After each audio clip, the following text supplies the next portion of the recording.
मैं हूं कुमार गजेंद्र। जनपद ऑन द स्पॉट में आपका स्वागत है। हमारे एक दूसरे social media platform podcast with Kumar Gajendra में भी आपका स्वागत है, जहां आप हमें सुन सकते हैं। अरविंद केजरीवाल के बारे में अगर कहा जाए तो यह सही होगा कि रस्सी जल गई पर बल नहीं जले। जी हां, रस्सी जल गई पर बल नहीं जले। यह बात केजरीवाल के मामले में बिल्कुल सटीक बैठती है।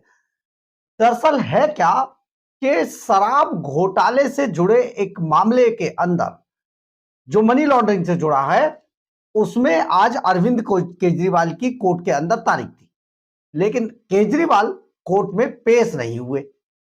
और बाद में आप समझिए कि वो चाहते तो वीडियो कॉन्फ्रेंसिंग से भी पेश हो सकते थे, लेकिन पेश नहीं हुए और इसमें वो टाल गए। इस तरीके से इस पूरे मामले को खींचने की कोशिश की जा रही है। उसका दरअसल है क्या कि क्यों खींचा जा रहा है, इससे जुड़ा एक मामला हाई कोर्ट के अंदर पेंडिंग पड़ा है, जिसमें चार्जशीट दाखिल ना करने के लिए यह एप्लीकेशन फाइल की गई है। अब आप सोचिए, अरविंद केजरीवाल अगर आज अदालत आते या वीडियो कॉन्फ्रेंसिंग के जरिए पेश होते तो यह मामला आगे बढ़ाया जा सकता था, इसमें कुछ ना कुछ आगे निकल के आता। लेकिन केजरीवाल अब खुद ही नहीं चाहते हैं कि इस मामले में किसी भी तरीके से पेश होकर इस मामले को बहुत जल्दी से जल्दी निपटाया जाए। दरअसल है क्या, अरविंद केजरीवाल बुरी तरीके से इससे डरे हुए हैं कि अगर कहीं ऐसा ना हो कि कोर्ट में यह मामला उन पर साबित हो जाए। और साबित तो होगा, क्योंकि ईडी के पास बहुत सारे सबूत अरविंद केजरीवाल के खिलाफ है। दरअसल ये पूरा मामला हुआ क्या, कोर्ट की पूरी प्रोसीडिंग स्टेप बाय स्टेप हम आपको बताते हैं। दरअसल शराब घोटाले से जुड़े मनी लॉन्ड्रिंग मामले की सुनवाई में केजरीवाल और उनका एक साथी हिमांशु कुमार कोर्ट में पेश नहीं हुआ। आज दोनों ने पेशी से छूट की मांग की और जिसे स्पेशल जज जितेंद्र सिंह ने मंजूर कर लिया। सुनवाई में बाकी सभी आरोपी वीडियो कॉन्फ्रेंसिंग के जरिए कोर्ट में पेश हुए थे। अगर मान लीजिए जब सभी आरोपी वीडियो कॉन्फ्रेंसिंग के जरिए कोर्ट में पेश हुए थे, तो अरविंद केजरीवाल के पास तो बहुत सारा वीडियो कॉन्फ्रेंसिंग का जो इंफ्रास्ट्रक्चर था, तो चाहते तो केजरीवाल इस मामले में वीडियो कॉन्फ्रेंसिंग के जरिए कोर्ट में पेश हो सकते थे, परंतु ऐसा हुआ नहीं, क्योंकि अरविंद केजरीवाल इस मामले को तब तक लटकाए रखना चाहते हैं जब तक हाई कोर्ट का उस पर पूरा फैसला नहीं आ जाता है। यानी कि केजरीवाल कोर्ट दर कोर्ट चलते रहते हैं और मामलों को कहीं ना कहीं घसीटने की कोशिश करते रहते हैं।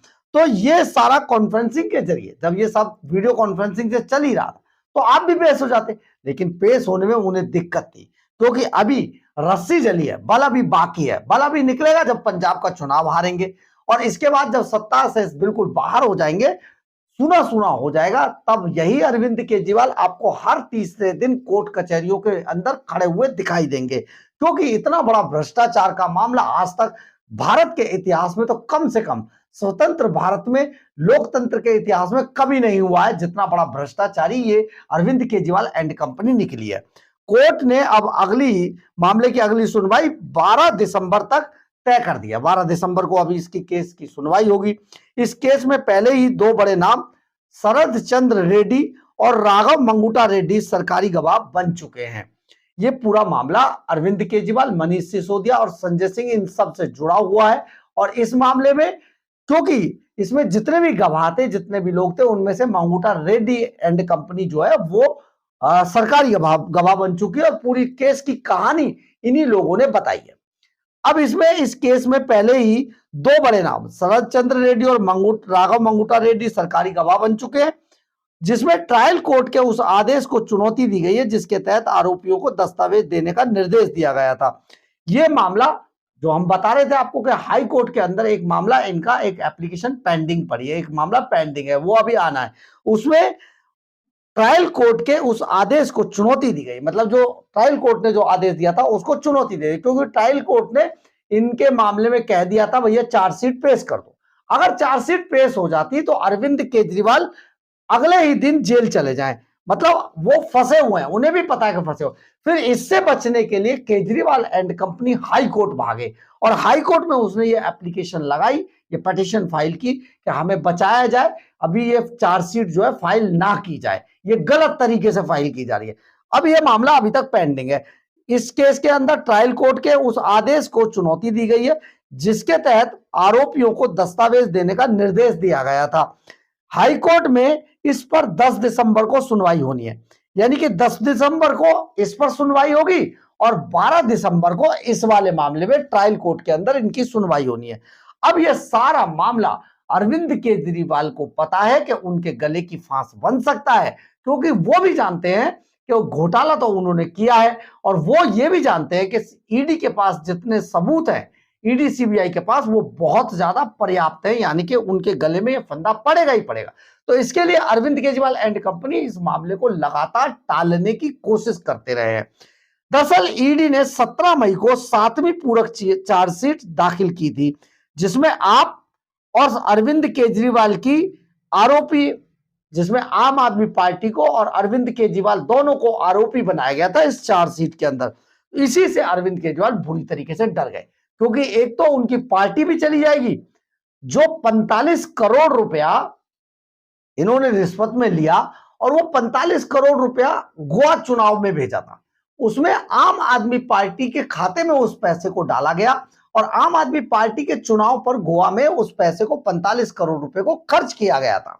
जबकि अरविंद केजरीवाल जब गोवा चुनाव के लिए जाते हैं प्रचार के लिए, तो ये गोवा के प्रेसिडेंशियल स्वीट में जो हयात है, रॉयल हयात होटल है वहां पर, उसके अंदर ठहरते हैं और उसके प्रेसिडेंशियल स्वीट्स में जाकर ठहरते हैं, जिसमें 5,000 रुपए लीटर का पानी मिलता है।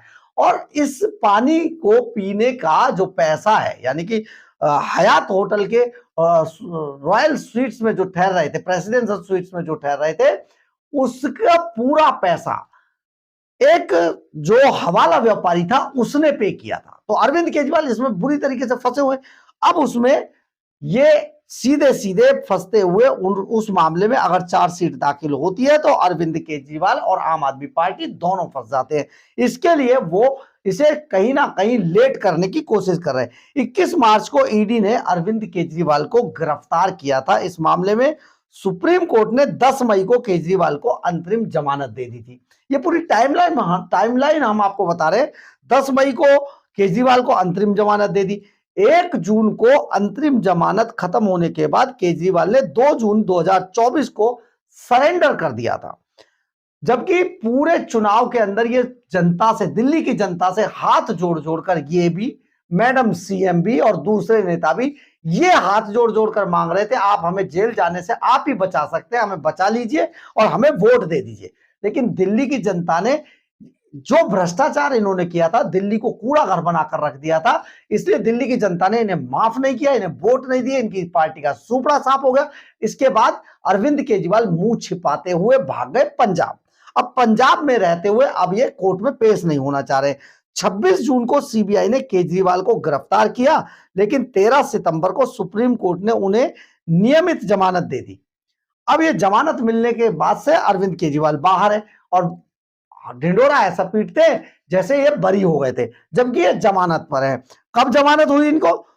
26 जून को सीबीआई ने केजरीवाल को गिरफ्तार किया। 13 सितंबर को सुप्रीम कोर्ट ने इन्हें नियमित जमानत दे दी। 13 सितंबर को इन्हें नियमित जमानत दे दी थी, तभी से बाहर है। 12 जुलाई को ईडी केस में केजरीवाल को अंतरिम राहत मिली थी और तभी से अरविंद केजरीवाल बाहर घूम रहे हैं। परंतु अब केजरीवाल उसी शराब घोटाले में, जिसमें बताते हैं कि एक भी पैसा नहीं मिला है, कोई मामला नहीं है, तो उसमें अब अगर कोई मामला नहीं है, एक भी पैसा नहीं मिला है, तो आ जाइए कोर्ट के अंदर, क्यों भाग रहे हैं हाई कोर्ट? लेकिन केजरीवाल बहुत अपने आप को शातिर बन रहे हैं। परंतु आपको यहां पर एक बात हम अवश्य बता देना चाहते हैं, इस कोई इंसान शातिर कितना हो, लेकिन जब भगवान की लाठी चलती है ना, तो बड़े बड़ों को जमीन दिखा दी जाती है। अरविंद केजरीवाल को वही जमीन दिखाई गई है और अभी आगे आगे देखिए होता है क्या। बहरहाल, अगर आपको हमारी ये खबर अच्छी लगे तो आप इसे लाइक, सब्सक्राइब और शेयर जरूर करें। कमेंट्स बॉक्स में अपनी राय जरूर लिखें, इससे हमें बहुत बहुत बहुत ऊर्जा मिलती है। जय हिंद।